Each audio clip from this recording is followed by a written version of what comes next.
Subscribe कीजिए। जो जितना बड़ा होता है उसकी तालीमात भी उतनी ही बड़ी होती हैं, जो जितना बड़ा होता है उसके अक़वाल भी उतने ही बड़े होते हैं। कभी ऐसा होता है कि इंसान के सामने पूरी किताब रख दी जाए और सुना दी जाए तो उसकी ज़िंदगी में वो इनकलाब पैदा नहीं होता, मगर किसी अल्लाह वाले के एक जुमले को उसके गोश गुजार कर दिया जाए तो उस एक जुमले से उसकी ज़िंदगी में इनकलाब पैदा हो जाता है। इसलिए कि अल्लाह वाले कहते कम हैं, करते ज़्यादा हैं, और जब वो कहते हैं तो उनकी बातों में इतनी तासीर होती है कि उनकी ज़िंदगी के अमल का सारा निचोड़ उनके ज़र्री अक़वाल के अंदर पोशीदा नज़र आते हैं। हम में कौन नहीं जानता कि सैयदना गौसे पाक रदी अल्लाहुल मौला तबारक व तआला अन्हु का मकाम बहुत अरफ़ व आला है, हर शख्स जानता है। सहाबा और ताबईन के बाद अल्लाह ने गौसुस सकलैन रदी अल्लाह तआला अन्हु को बड़ा ऊंचा मर्तबा अता फरमाया। शिकम में मादर से वली बनकर के तशरीफ़ लाए, शिकम में मादर से 17 पारे के हाफिज़ बनकर जलवागर हुए, और पैदाइश के साथ ही अल्लाह अज़्ज़ व जल्ल के आकाम की पाबंदी करते दिखाई दिए, और रब्बे कदीर जल्ल जलालहू और उसके प्यारे महबूब सल्लल्लाहु अलैहि वसल्लम की मोहब्बत में अपनी ज़िंदगी के सारे लम्हात को गुजारते दिखाई देते हैं। मेरे प्यारे आका सल्लल्लाहु तआला अलैहि वसल्लम के प्यारे दीवानों, यूं तो सैयदना गौसुस सकलैन रदी अल्लाह तआला अन्हु के कई अक़वाल हैं, लेकिन आज मैं गौसे पाक रदी अल्लाह तआला अन्हु के एक कौल पर अपनी पूरी तकरीर करना चाहूँगा, और वो कौल कुरान की रोशनी में उसकी अहमियत क्या है और हदीस की रोशनी में उसकी अहमियत क्या है, उसे मैं आपके गोश गुजार करने की सआदत हासिल करूँगा। एक मर्तबा मोहब्बत में डूब कर आकाए करीम सल्लल्लाहु अलैहि वसल्लम की बारगाह बेकस पनाह में तोहफ़े दुरूद व सलाम पेश करें। अल्लाहुम्मा सल्लि अला सय्यिदिना व मौलाना मुहम्मदिन मादनिल जूद वल करम व आलिहिल किराम व इब्निहिल करीम व बारिक व सल्लिम सलातम व सलामन अलैका या सय्यदी या रसूल अल्लाह सल्लल्लाहु तआला अलैहि वसल्लम।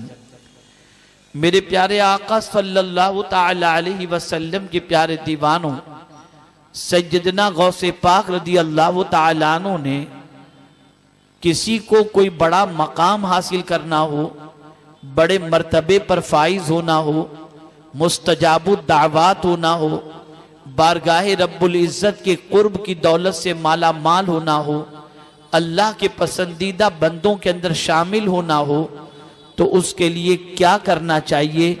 तो गौसे पाक रदी अल्लाह तआला अन्हु ने इरशाद फरमाया, 2 चीज़ों को लाजिम पकड़ लो, अल्लाह रब्बुल इज़्ज़त जल्ल जलालहू दुनिया में भी तुम्हें इज्जत अता करेगा और आखिरत में भी तुम्हें इज्जत अता करेगा।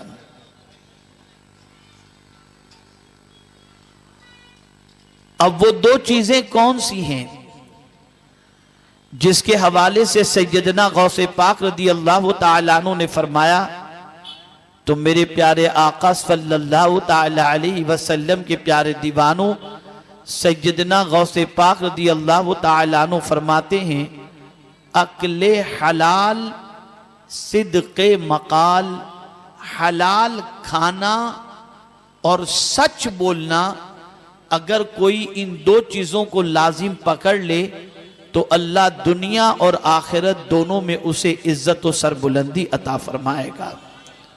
हलाल खाना,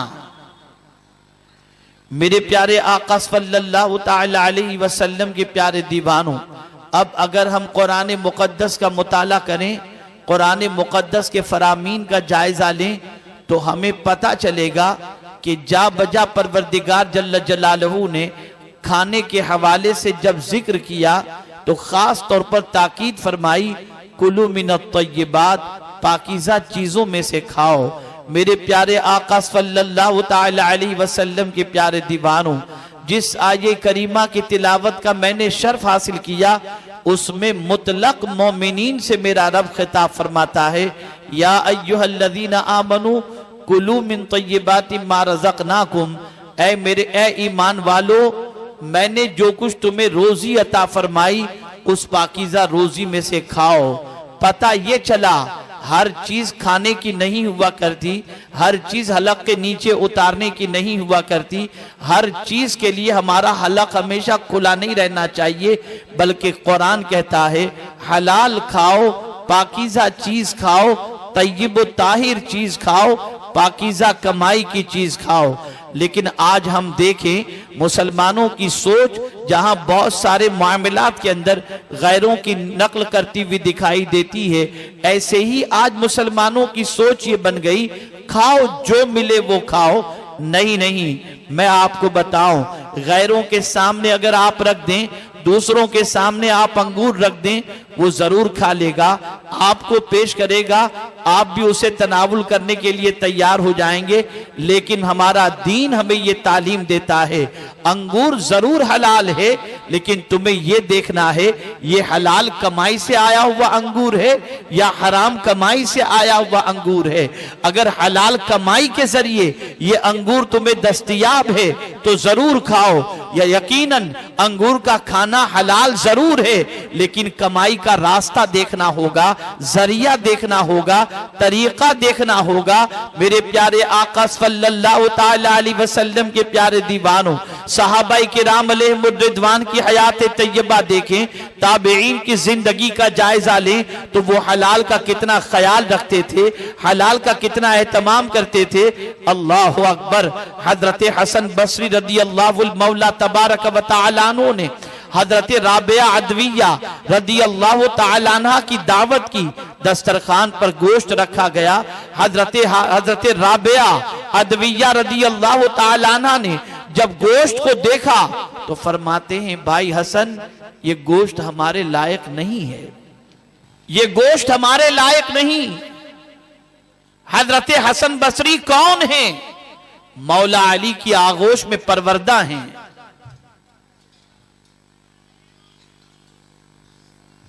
लेकिन हजरत राबिया अदविया रदियल्लाहु तआला अन्हा ने कह दिया, हसन ये गोश्त मेरे लायक नहीं है। हजरत हसन बसरी रदियल्लाहु तआला अन्हु को हैरत हुई कि आखिर इस गोश्त के हवाले से ये क्यों ऐसा कह रही हैं, लेकिन जानते थे कि कहने वाली कोई ऑर्डिनरी औरत नहीं है, कहने वाली कोई आम औरत नहीं है, बल्कि कहने वाली वो औरत है जिसका विलायत में बड़ा ऊंचा मकाम है, विलायत में शोहरा है, जिसकी ताजीम के लिए काबा खुद चला गया। उस अजीमुल मर्तबत खातून ने कहा है कि ये गोश्त मेरे लायक नहीं। अब हजरत हसन बसरी रदियल्लाहु तआला अन्हु उस गोश्त की तहकीक के लिए निकले। सबसे पहले अपने खादिम को तलब फरमाया और इरशाद फरमाया, बताओ ये जो गोश्त है तुमने कहां से खरीदा? उसने कस्साब का नाम लिया। हजरत हसन बसरी रदियल्लाहु तआला अन्हु कस्साब के यहाँ, कसाई के यहाँ तशरीफ ले गए और फरमाया, बताओ ये गोश्त तुमने बेचा है? कहा हाँ मैंने बेचा है। ये गोश्त जिस जानवर का है वो जानवर तुम्हारा था? उसने कहा मेरा ही जानवर था। हलाल तरीके से तुमने ज़बा किया? हाँ हलाल तरीके से मैंने ज़बा किया। हज़रत हसन बसरी रदियल्लाहु तआला अन्हु फरमाते हैं, ये जानवर तुमने किससे खरीदा था? उसने बताया फलां शख्स से मैंने ये जानवर खरीदा था। हज़रत हसन बसरी रदियल्लाहु तआला अन्हु वहां पहुंचे और उस जानवर के बेचने वाले से पूछा, जानवर तुम्हारा था? कहा हाँ। तुमने फरोख्त किया था? कहा हाँ। उस शख्स ने पूछा, हसन जरा ये तो बताओ जानवर के बारे में इतनी तहकीक क्यों कर रहे हो, क्या वजह है? तो हजरत हसन बसरी रदियल्लाहु तआला अन्हु ने इरशाद फरमाया, तुम्हारे जानवर का गोश्त हजरत राबिया ने खाने से इनकार कर दिया तो मैं तहकीक कर रहा हूं जब मेरी कमाई हलाल की, ज़बा हलाल तरीके से हुआ, जिससे जानवर खरीदा वो भी सही तौर पर बेचने वाला शख्स, जानवर में कोई ऐब भी नहीं था, फिर आखिर माए राबिया ने खाने से क्यों इनकार किया? मैं उसकी तहकीक कर रहा हूं, आखिर में तुम तक पहुंचा हूं इसलिए कि तुमने ही कस्साब को जानवर बेचा था। उस शख्स ने कहा, हजरत राबिया ने अगर कहा है कि ये गोश्त इस जानवर का नहीं खाएंगी तो वो अपनी जगह पर बिल्कुल सही हैं। अल्लाह अकबर। हजरत हसन बसरी रदी अल्लाह तआला अन्हु को हैरत हुई और आपने पूछा, ऐ शख्स जरा बता तेरे जानवर में क्या खराबी है जिसकी वजह से तू ये कह रहा है? उस शख्स ने जवाब दिया, हसन मेरे जानवर में कोई खराबी तो नहीं थी, अलबत्ता ऐसा था कि मेरा जानवर मेरे खेत में चरते चरते एक मर्तबा पड़ोसी के खेत में जा करके उसने वहां की कुछ घास खा ली थी, इसलिए हजरत राबिया ने उस जानवर के गोश्त को खाने से मना कर दिया। ऐ रसूल आजम सल्लल्लाहु तआला अलैहि वसल्लम के दीवानों, अगर जानवर किसी के खेत के अंदर जाकर के घास खा ले तो ऐसे जानवर के गोश्त से भी हजरत राबिया अपने हाथों को खींचती दिखाई देती हैं। तो नतीजा ये होता है कि हजरत इब्राहिम इब्ने अदहम जब काबे की जियारत के लिए गए तो हर कदम पर 2 रकात पढ़ते हुए जा रहे हैं। 14 साल में मक्का मुकर्रमा पहुंचे, लेकिन जब वहां पहुंचे तो काबा नजर नहीं आया। रब की बारगाह में अर्ज करते, अल्लाह इतने एहतमाम से मैं काबे की जियारत के लिए आया, लेकिन आज मुझे काबा नजर नहीं आ रहा, काबा कहां गया? निदा आती है, ऐ इब्राहिम तूने बड़ा एहतमाम किया, हर कदम पर 2 रकात पढ़ते हुए आया, लेकिन तुझसे भी ज्यादा मेरी एक इबादत गुजार बंदी है जिसकी ताजीम के लिए काबा खुद गया हुआ है।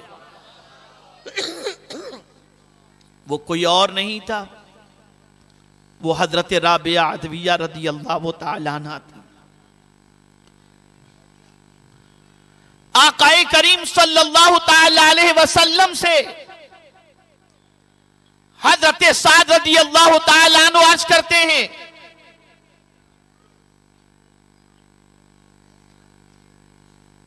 या रसूल अल्लाह सल्लल्लाहु तआला अलैहि वसल्लम मेरे लिए दुआ फरमाएं कि अल्लाह मुझे मुस्तजाबुद दावत कर दे। मैं जिसके लिए जो दुआ करूं मौला मेरी दुआ को कबूल फरमाए। मेरे आका सल्लल्लाहु अलैहि वसल्लम ने नसीहत फरमाई, ऐ साद हलाल खाओ, अल्लाह तुम्हें मुस्तजाबुद दावत बना देगा। मेरे प्यारे आका सल्लल्लाहु तआला अलैहि वसल्लम के प्यारे दीवानों, रसूलों से रब ने फरमाया, या अय्युहर रसूल कुलू मिनत तय्यिबाति वअमलू सालिहा। ऐ रसूलो पाकीज़ा चीजों में से खाओ और नेक अमल करो। पता ये चला हलाल खाना ये इंसानी जिंदगी में इनकलाब लाता है। हलाल खाना इंसान को इबादत की तरफ माइल कर देता है। हलाल खाना इंसान की जिंदगी के अंदर तब्दीलियां पैदा करता है। हलाल खाने की बुनियाद पर इंसान की ज़बान से हिकमत के अल्फाज निकलते हैं। हलाल खाने की बुनियाद पर इंसान के कदम इबादत की तरफ बढ़ते हैं। हलाल खाने की बुनियाद पर इंसान के आज़ा में अल्लाह कुव्वत अता फरमाता है। हलाल खाने की बुनियाद पर इंसान की फिक्र को अल्लाह पुख्ता बना देता है। हलाल खाने की बुनियाद पर इंसान की रोजी में अल्लाह कुशादगी अता कर देता है। लेकिन मेरे प्यारे आका सल्लल्लाहु तआला अलैहि वसल्लम के प्यारे दीवानों, अब मुसलमानों की सोच ये बन गई, बैंक बैलेंस होना चाहिए, चाहे किसी का माल लूट करके ही ले लिया जाए, चाहे किसी का कर्ज दबा करके ही ले लिया जाए। अब माल की फराखी के सिलसिले में और सरमाए की फरावानी के सिलसिले में इंसान हलाल हराम की तमीज भूल गया। कोई शराब का अड्डा चलाकर दौलत कमा रहा है, कोई जुए के अड्डे चलाकर दौलत कमा रहा है, कोई आबरू बेच करके दौलत कमा रहा है, कोई गलत कारोबार करके दौलत कमा रहा है। इस्लाम इन चीजों की इजाजत नहीं देता।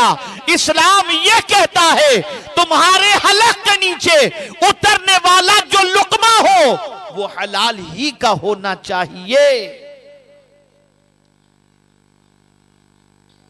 आप जरा सोचो, सैयदना गौसुस सकलैन रदी अल्लाहुल मौला तबारक व तआला अन्हु की बारगाह के अंदर वक्त का एक अजीम खलीफा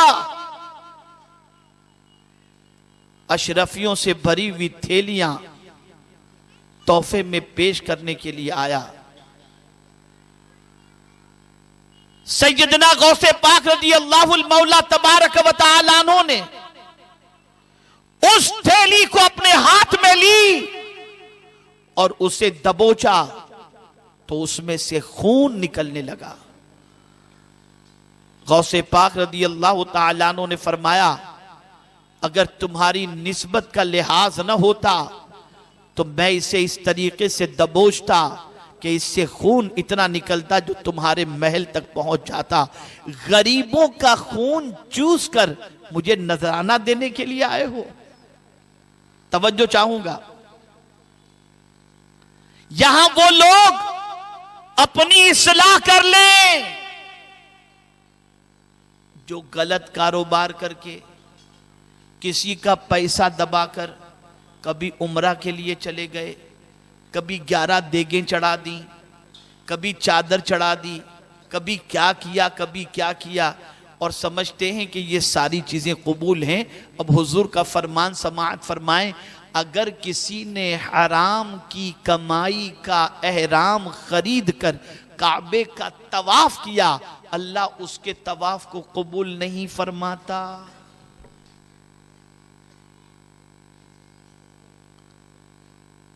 एक साहब नाजायज कारोबार करते थे। मुझे इत्तला मिली कि यह शरीफ आदमी नाजायज कारोबार में गिरफ्तार हो गया है। मैं उसके पास पहुंचा। यह आज से 10-15 साल पहले की कमोबेश बात होगी। मैंने उनसे कहा, मुझे इत्तला मिली है कि तुम ये काम कर रहे हो, खुदा के लिए ये काम बंद कर दो। उसने जवाब में क्या कहा मालूम है? उसने कहा, मौलाना इस कमाई के जरिए 20-25 बेवाओं की और मुतल्लका औरतों के घर में चलाता हूं। कोई धंधा ऐसा नहीं जिसमें इतनी इनकम हो, जिसके जरिए इतने घरों की मैं परवरिश कर सकूं और चला सकूं। अगर ये धंधा मैं नहीं करूंगा तो वो लोग भूखे मर जाएंगे। मैंने कहा, ये तसव्वुर तुम्हारे जहन में आया कैसे कि तुम उनको खिलाने वाले हो? खिलाने वाली जात तो मेरे रब की है। और उसी ने फरमाया, वमा मिन दाब्बतिन फिल अर्द इल्ला अलल्लाहि रिज़्क़ुहा व यअलमु मुस्तक़र्रहा व मुस्तौदअहा। जमीन पर कोई जानदार ऐसा नहीं जिसके रिस्क का जिम्मा अल्लाह ने अपने दस्ते कुदरत में न लिया हो। और मेरा मौला ये भी जानता है कि कौन सी मखलूक कहां रहती है। जो मखलूक जहां रहती है, मेरा मौला उस मखलूक को वहां पर रोजी अता फरमाता है।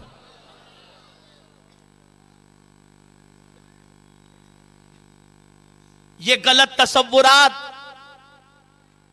कि जबरन वसूल करके नियाज की देगे चढ़ाओ, हराम कमाई करके शरबत पिलाओ, इस्लाम में इसकी कोई इजाजत नहीं है। खुद भी हलाल खाओ और दूसरों को भी हलाल खिलाओ। बल्कि मैं तो आला हजरत अजीमुल बरकत इमाम इश्क व मोहब्बत का जब ये फरमान मेरी नजर से गुजरा तो मेरे तो पैर के नीचे से जैसे जमीन खिसक गई हो, रोंगटे खड़े हो गए। किसी ने आला हजरत से पूछा कि औलाद का हक मां बाप पर क्या है?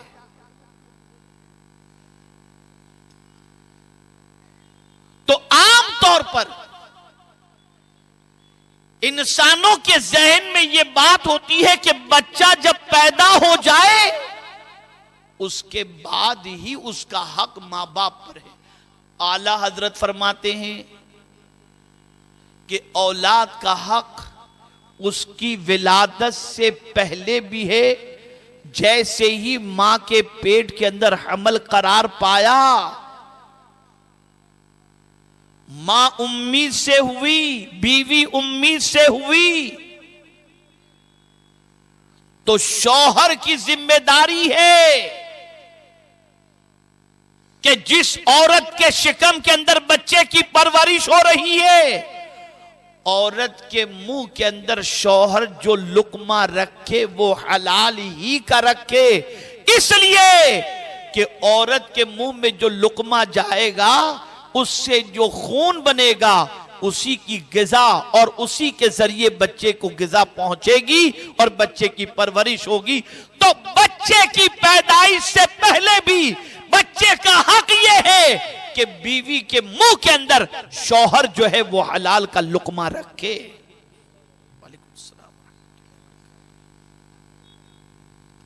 आज लुकमे के हवाले से सोच बदल गई,